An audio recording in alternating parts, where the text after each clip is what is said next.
my granddaughter. Wait a minute. Correct me if I'm wrong here. Over the last few years, Jill Biden has been identifying as a pretend doctor, right? Last I checked, pretend Dr. Jill was one of the leading physicians at Woke Memorial Hospital. My inside sources told me that recently, Jill PD treated a man with an amputated leg with a pair of toenail clippers. My sources also told me that pretend Dr. Jill has been treating dementia patients with a very strong placebo. Now, the reason I'm bringing this up, Jill Biden is a medical professional, or at least she is pretending to be a medical professional. So I'm struggling to understand why she would leave her primary patient on stage to wander aimlessly.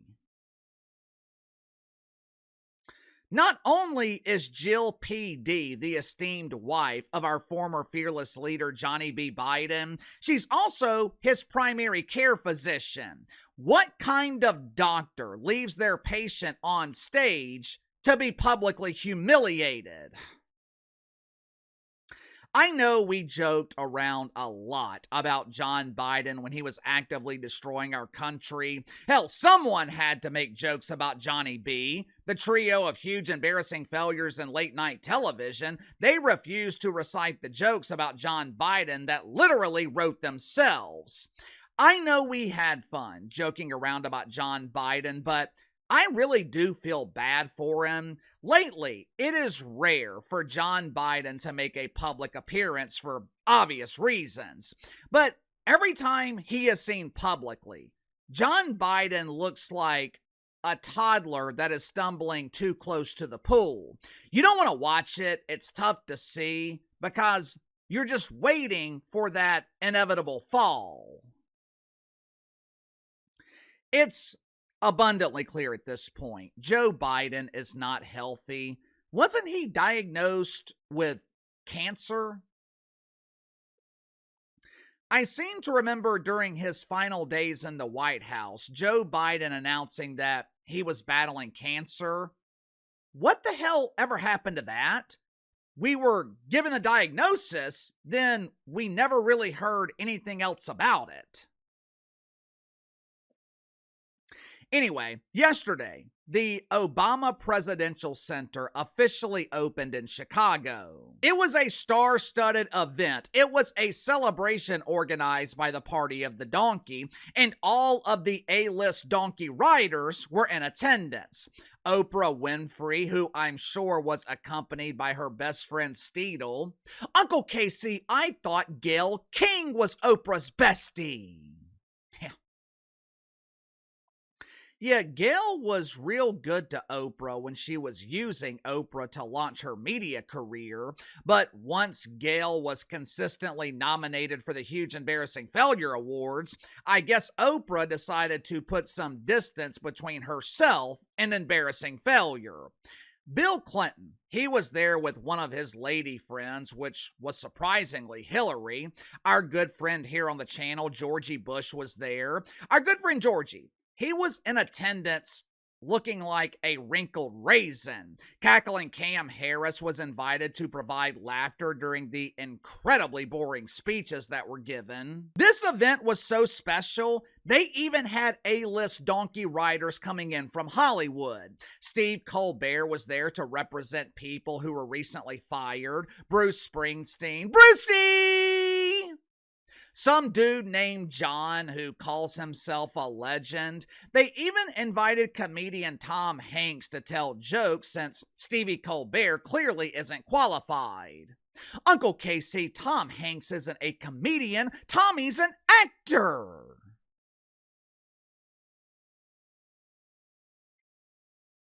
Well, he was damn sure acting like a comedian yesterday. Matter of fact, his one joke was better than anything Steve Colbert came up with in the last 10 years. Watch it for yourself. Doris Kearns Goodwins is here. It's great to see you. What can I do for the 800 people Jacob watching Soboroff. MS Now? We're live on MS Now. All right, add a zero to it if you need to. I would say millions now that you're on our air. All right. You know what was ironic about the opening of the Obama Presidential Center? For starters, the timing was ironic, or maybe it was intentional. Barry decided to open his center on Juneteenth Eve, or as normal people call it, June 18th. The opening of the presidential center for the first and only black president. It was opened 24 hours before the wonderful holiday of Juneteenth. Now, with that being the case, you would think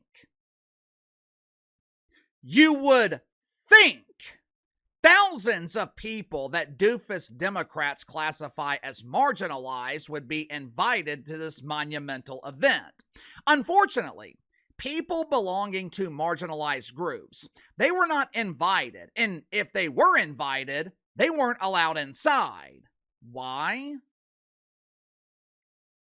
Well, according to my sources, proper identification was required to gain entry. As you guys know, doofus Democrats claim that marginalized groups don't have access to proper ID, which is why they are supposedly against voter ID laws. There were some weird speeches given at this event, which should be obvious. Anytime a collection of doofus Democrats get together, there's going to be an abundance of weirdness. Leading up to the grand opening, Barry and Michelle She/Her, they sat down with Robin Roberts from Good Morning America. Michelle gave what I thought was a strange answer to a question about the future, and that was immediately followed by some unknown woman giving one of the weirdest speeches I have ever seen. Watch it for yourself. One word to describe your next chapter. Fun. Me. That's what you call You drop like the mic. We'd also like to take a moment to recognize the original inhabitants of the land upon which we are gathered today. We honor the Anishinaabe, the Council of Three Fires, the Ojibwe, the Odawa, and the Potawatomi nations. What? Excuse me? I thought Barack Obama was being honored yesterday. So, why in the hell is this unknown lady honoring the ancestors of Elizabeth Warren? And if she was going to honor Liz, why did she forget to honor her husband, Squanto? Also, if they're acknowledging the previous owners of the land that the Obama Center was built on, instead of acknowledging the previous landowners, why don't they just give the land back? I'm sure Liz can get them in touch with the Council of Three Fires. I know for a fact Elizabeth Warren is fluent in smoke signals. If it's a windy day, I'm sure she can attach a written message to the Sparrow, and I'm damn sure that the previous owners would gladly take their land back. Michelle Obama crushed the dreams of America with her response to Robin Roberts. What does the future look like? Me!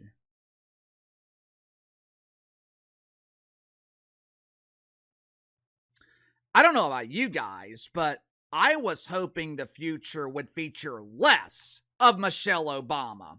What is it with Democrat first ladies and their outright refusal to give up the spotlight and go away? When is the last time you've seen Laura Bush? For the most part, Melania Trump. She avoids the spotlight. But these doofus Democrats,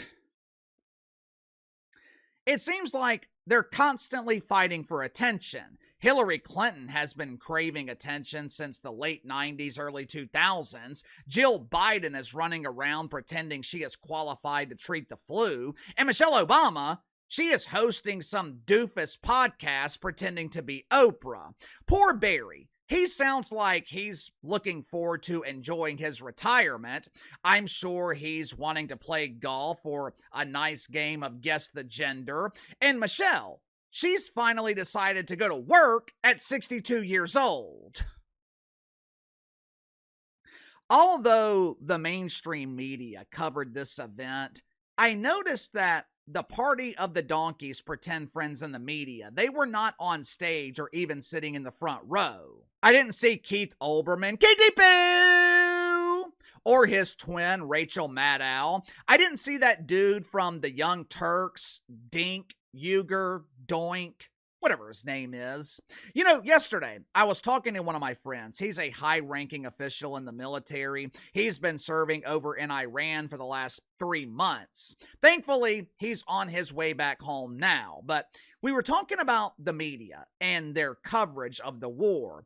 I was expressing how frustrating it has to be for him to be sacrificing his life, sacrificing time with his family to protect us in the Middle East. Meanwhile, our doofus media, they're talking about the war and they have no idea what the hell they're talking about. There's a reason Uncle KC has barely talked about the war in Iran. I don't know shit about the Middle East, and I damn sure don't know shit about fighting a war. You know who else is as clueless as I am? Meg Kelly, Tucker Carlson. Hey, it's me, Tucky! Tucker Carlson screams when his dog farts. Oh, what was that? Was that a bomb? Run for cover!